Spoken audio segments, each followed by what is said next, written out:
So what we want to do is figure out how to do exercises that increase our focus, how to begin with the end in mind, how to be sincere in our thoughts, how to remove doubt.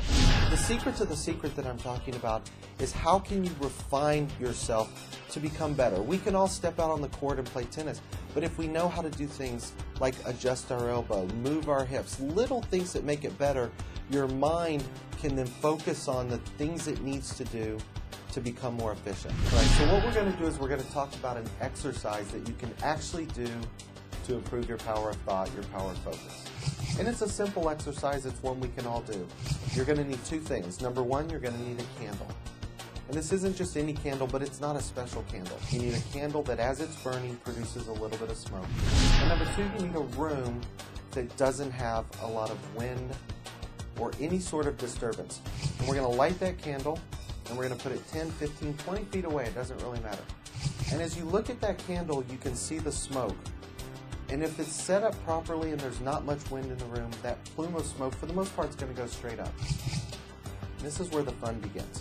What you're going to do is concentrate on moving that smoke, moving that flame. You can actually take a flame and slowly move it to the left. And the first time it happens, you're not going to be sure. You're going to doubt yourself. You're going to want to do it again. And so then what you can do is try and move it to the right. And as you get really good at this, you can actually take a flame 15 feet away and create swirls, create corkscrews, push it away from you. And the real trick is pulling it towards you. Pushing energy away is easy, pulling it in is much more difficult. So when you want to say, all right, do these things work? Does the power of the mind work? Does visualization work? What kind of things can I try? That's an easy example. And that's what we're trying to accomplish. What kind of techniques, what exercises can we do that help you eliminate doubt from your mind?